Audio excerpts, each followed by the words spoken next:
Bonjour, capsule vidéo aujourd'hui de Calliope sur la NEPSI2. Je souhaitais vous parler du livre sur la NEPSI2 qui a été écrit notamment par une psychologue, un orthophoniste et une psychomotricienne qui est Florence Roger. Et puis la formation également sur la batterie de NEPSI2 qui est proposée par Anae Octopus Formation.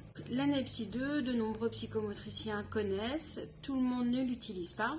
Pour bien maîtriser cet outil, il faut quand même beaucoup pratiquer. En complément de la lecture de ces deux fascicules, je rappelle l'importance de bien lire les fascicules dans les tests qui sont achetés, qui est composé en fait de cette manière. Il y a en fait une présentation déjà des auteurs qui explique également quel est l'intérêt en fait de cette batterie de tests par rapport à leur profession.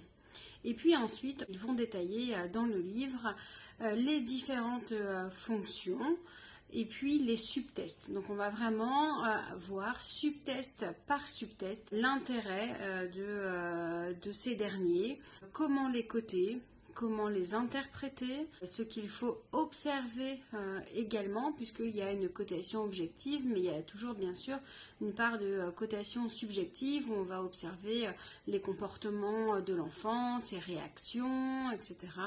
Donc ça, je trouve que c'est vraiment important de le savoir, notamment quand on va utiliser cette batterie de la NEPSI, qui est quand même une batterie très complexe et longue.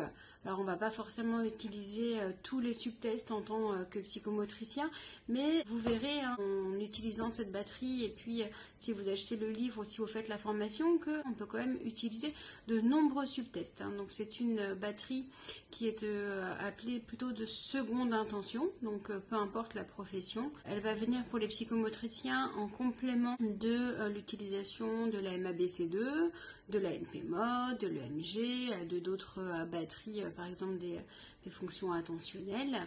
Et les psychomotriciens vont surtout utiliser la partie traitement visio-spatial et visio-constructif, la partie fonction sensorimotrice, mais également la partie attention et fonction exécutive, une partie aussi ce qui va être autour de la mémoire. On va peut-être effectivement moins utiliser toute la partie langage qui va plutôt être utilisée par les psychologues et les neuropsychologues. Donc à l'intérieur, il y a beaucoup de subtests. L'intérêt de la NEPSI, c'est qu'on peut piocher en fait certains subtests. On n'est pas obligé de faire passer tout à l'intérieur des fonctions. Et là, je trouve qu'effectivement, ça a vraiment un intérêt important. Donc moi, je vous conseille d'acheter ce livre sur le bilan avec la NEPSI2. En complément, j'ai trouvé que c'était intéressant de faire la formation d'Anae Octopus, qui en plus se passe en e-learning. Donc on peut très facilement regarder les vidéos, arrêter, télécharger les vidéos, regarder plus tard. Je trouve que c'est intéressant. Ça se termine par une petite étude de cas présentée par une neuropsychologue et puis un petit quiz. Il y a quelques heures de travail pour cette formation, mais je la trouve intéressante et même après avoir utilisé plusieurs années la NEPSI2. Ça fait 3-4 ans maintenant moi que j'utilise la NEPSI2. C'était intéressant d'avoir une piqûre de rappel. J'ai quand même appris aussi des choses dans cette formation et en lisant le livre. Donc moi je vous conseille ces deux choses-là. Si vous avez des questions sur l'utilisation de la NEPSI2 par des psychomotriciens, n'hésitez pas à envoyer un message sur le compte de Calliope. Ça nous fera plaisir de pouvoir y répondre. À bientôt, au revoir.